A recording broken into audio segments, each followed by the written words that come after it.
नमस्कार दोस्तों, स्वागत है आपका तक्षशिला क्लासेस के यूट्यूब चैनल में। आज हम शुरुआत करने वाले हैं एक्सरसाइज 4 द्विघात समीकरण। द्विघात समीकरण के परिचय में हम आज देखेंगे कि द्विघात समीकरण की पहचान क्या होती है, इनको हल किस प्रकार से किया जाता है, इनके मूलों की संख्या कितनी होती है। अगर आप इनके शून्यांक ज्ञात कर सकते हो तो शून्यांक कौन से निकलेंगे, कि आपके शून्यांक जो निकलते हैं वो वास्तविक होंगे या काल्पनिक होंगे। इन सारी बातों के बारे में हम चर्चा करेंगे।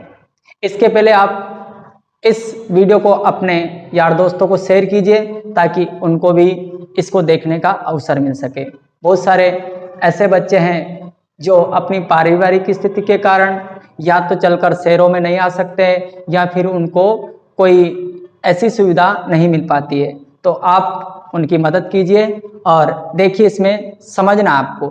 इसके पहले आप अपने पास मैथमेटिक्स का काम है, हिंदी, सामाजिक, बाकी अदर सब्जेक्ट नहीं पढ़ रहे हैं, हम मैथमेटिक्स पढ़ रहे हो तो आपके पास कॉपी पेन जरूरी है, क्योंकि बिना अभ्यास के कुछ भी संभव नहीं है। ठीक है, तो पूर्णतः विश्वास रखिए आपको कि ये चीज आपको बिल्कुल अच्छी तरीके से समझ में आएगी। देखिए इसमें बात कर रहे हैं अपन द्विघात बहुपद के बारे में।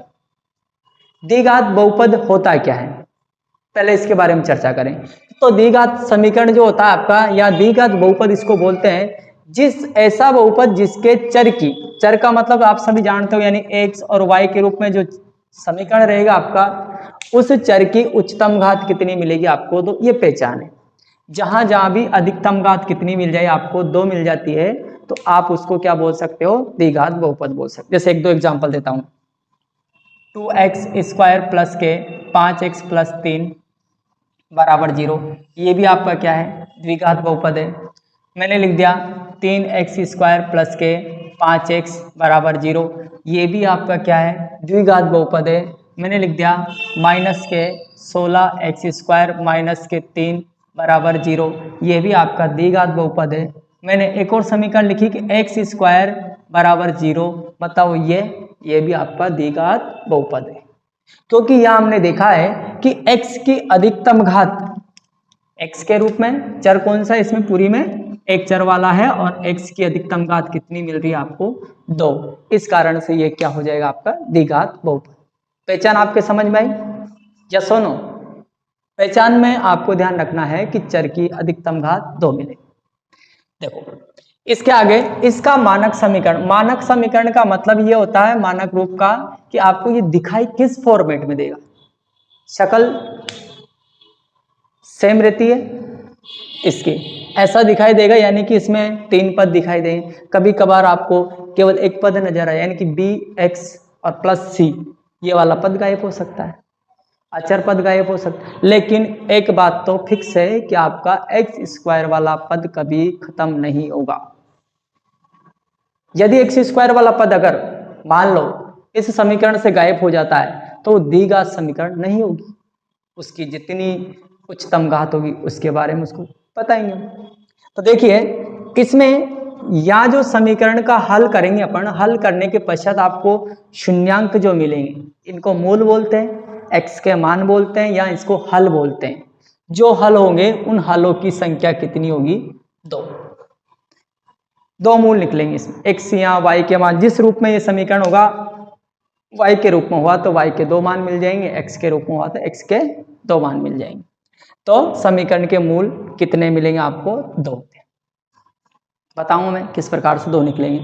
मूल ज्ञात करने की विधियां, यानी कि हित को हल करने की कितनी विधियां, आपके इस विधि की चर्चा हम इसके पहले वाली प्रश्नावली 2 में कर चुके। गुणनखंड फैक्टर करना सीख चुके अपन वहां, उसमें हमने शून्यांकों के बारे में चर्चा की थी, शून्यांक किस प्रकार से निकाले जाते हैं, तो अच्छे तरीके से देखा था हमने।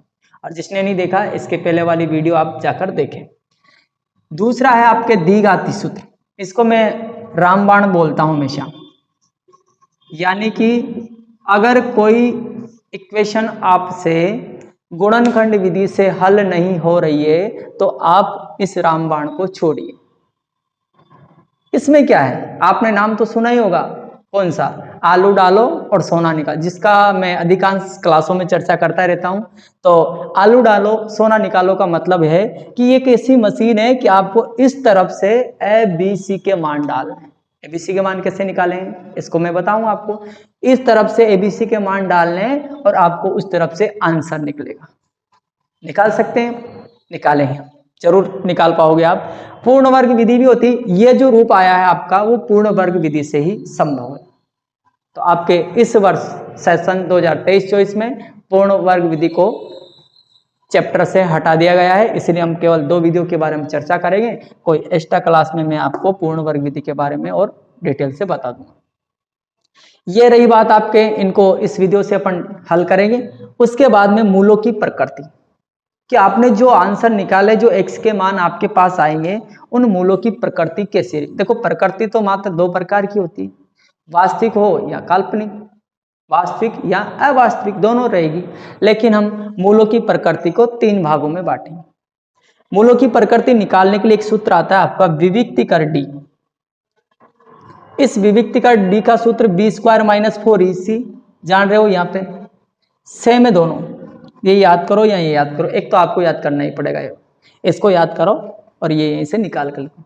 विविक्तिकर डी, इसका अर्थ ये होता है कि आपने पहले कभी संख्या पद्धति नंबर सिस्टम के बारे में पढ़ा हो, तो यदि आपके रूढ़ के अंदर कुछ संख्याएं आती है, अगर वो संख्या पूर्ण वर्ग संख्या है तो बाहर निकल सकती है, कोई दूसरी संख्या है तो भी रूढ़ के अंदर रहेगी, पर संख्या है होगी वास्तविक संख्या उसको बोला जाएगा।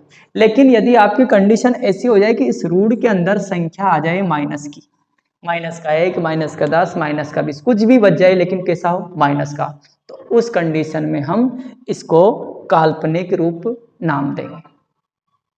देखेंगे हम कि यदि आप इस b² - 4ac से इस ABC के मान को रखकर कोई आंसर निकालोगे और कुछ वो आएगी जो संख्या, वो संख्या आपकी d 0, यानी कि आपने b² - 4ac का मान निकाला वो 0 से बड़ा है, यानी कि पॉजिटिव है, तो इसका मतलब है मूल वास्तविक होंगे और अलग अलग होंगे। जो 2 आंसर आएंगे दोनों आपके अलग अलग आएंगे और बिल्कुल कैसे रहेंगे, वास्तविक रहेंगे।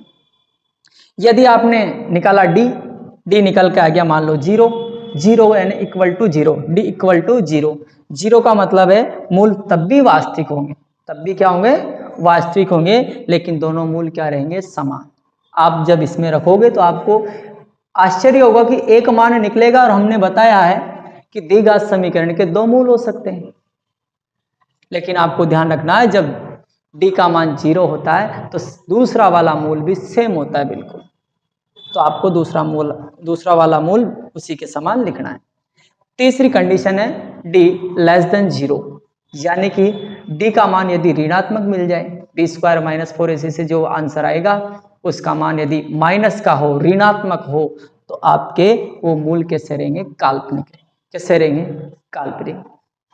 तो यहां से जो पहला प्रश्न आपके बनता है, तो पहला प्रश्न ये बनेगा आपके कि कोई एक समीकरण आपको देगा और आपसे जांच करवाएगा इसमें कि जांच कीजिए कि क्या ये द्विघात बहुपद है, तो आपको उसको सोल्व करना है। सोल्व करने के बाद में आपको देखना है कि उसकी अधिकतम घात कितनी है। यदि अधिकतम घात 2 आती है तो आपके वो द्विघात बहुपद होगा, नहीं तो आप मना कर दीजिए कि भाई नहीं होगा है। इसके बाद में एक प्रश्न आपका आएगा, कोई एक थ्योरी दी जाएगी, स्टेटमेंट दिया जाएगा, कथन दिया जाएगा आपको, और उस कथन में आपको कहा जाएगा कि इस कथन की सहायता से द्विघात समीकरण का निरूपण कीजिए। केवल निरूपित करना, आपको लाके बताना, उसको हल नहीं करना है ना। तो चलिए हम बिना टाइम वेस्ट किए आगे चर्चा करते हैं। इसको आप एक बार लिख लीजिए। 4.1 में पहला ही प्रश्न आपके, जांच कीजिए कि क्या निम्न द्विघात बहुपद है। क्या आपको चेक करना है कि क्या नीचे दिया गया जो समीकरण है ये एक द्विघात बहुपद है। तो आपको कैसे चेक करना है, अभी आपने देखा था। इसको सबसे पहले हम सोल्व करेंगे। सोल्व करने के लिए आपको इसमें कुछ सूत्रों की आवश्यकता पड़ेगी। तो आपको दिखाई दे रहा होगा कि यहाँ पर आपको सूत्र याद रखना है a + b का होल स्क्वायर, ये होता है a² + b² + 2ab। इस प्रकार से इसको खोलना है। खोल लेते हैं हम।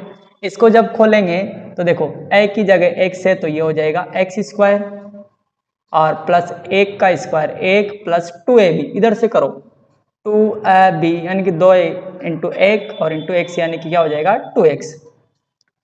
इसको अंदर मल्टीप्लाई करना पड़ेगा वितरण नियम की सहायता से, 2x हो जाएगा, 2 इंटू 3 कितना हो जाएगा माइनस का 6। अब सभी को पक्षांतरित करो आप, पक्षांतरण करना आपको आया होगा, मैंने बताया आपको क्लासों में अगली वाली वीडियो में भी कि पक्षांतरण किस प्रकार से किया जाता है। पक्षांतरण जब करते हैं इधर उधर संख्याएं आती जाती है तो आपको टेक्स्ट देना पड़ता है और यहाँ पे टेक्स्ट लगता है चिन्हों के रूप में। देखिए कैसे करते हैं, एक्स स्क्वायर प्लस 1 और प्लस 2x सेम रहेगा। इसके बाद में इसको इधर लाएंगे तो माइनस का 2x हो जाए क्योंकि प्लस की संख्या इधर आके माइनस में बदल जाए, घाटे में चली जाए, और माइनस का 6 इधर आके किसमें प्लस में, बराबर में कितना 0। देखा आपने, तो समान समान पद जुड़ जाएंगे और घट जाएंगे, कंडीशन के ऊपर डिपेंड करेगा। देखो 2x में से 2x खत्म, तो आपका ये रहा x स्क्वायर और 6 और 1 कितना हो गया प्लस के 7 बराबर 0। बिल्कुल ध्यान से देखिएगा, इसको मानक समीकरण को याद करिएगा, बेसिक अभी बताया उसको सोचिए कि क्या इसमें अधिकतम घात कितनी दिख रही है, 2 दिख रही है, तो ये द्विघात बहुपद होगा। लिखेंगे इसमें चर की अधिकतम घात 2 है, अतः यह कौन सा द्विघात बहुपद होगा, अतः यह द्विघात बहुपद होगा। तो लिख लिया अपन ने, करेक्ट, बस कंप्लीट। अगले प्रश्न की बात करें अपन, दूसरा नहीं करवाऊंगा मैं, इसका डायरेक्ट तीसरे प्रश्न में चलेंगे, वो आपके लिए प्रैक्टिस के लिए छोड़ा है मैंने, ठीक है। तो देखेंगे अपन यहाँ पे, तो इसको पहले तो अपन को सोल्व करना पड़ेगा। सोल्व कैसे करेंगे, वितरण नियम लगेगा यहाँ पे। वितरण की नियम कैसे लगता है, मैंने पहले भी आपको इसके जो द्विघात बहुपद है इसके पहले एक वीडियो बनाई थी, उस वीडियो में मैंने आपको बताया था कि वितरण नियम यानी कि इसको कैसे सोल्व किया जाता है। देखो फिर भी मैं बता देता हूँ, ये पहली वाली संख्या एक बार इससे गुणा होगी और इधर वाली जो संख्या है ये वह एक इससे गुणा होगी, पहला काम।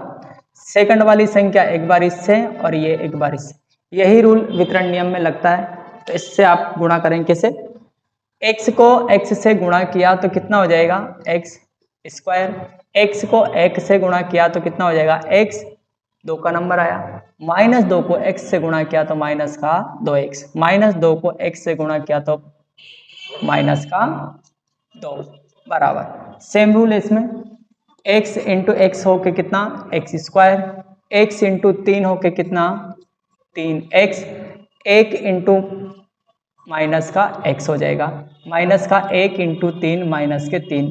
फिर क्या करना है, पक्षांतरण करना है, पक्षांतरण करोगे तो x स्क्वायर, देखो दोनों को आप समान है, ये x है और ये भी x है, 2x में से एक x चला गया तो माइनस का x और बाद में माइनस के 2, पक्षांतरण कर रहे हैं, इधर लाया मैं माइनस का 3x और माइनस की जगह प्लस का x और प्लस का 3 बराबर, बिल्कुल सही किया मैंने।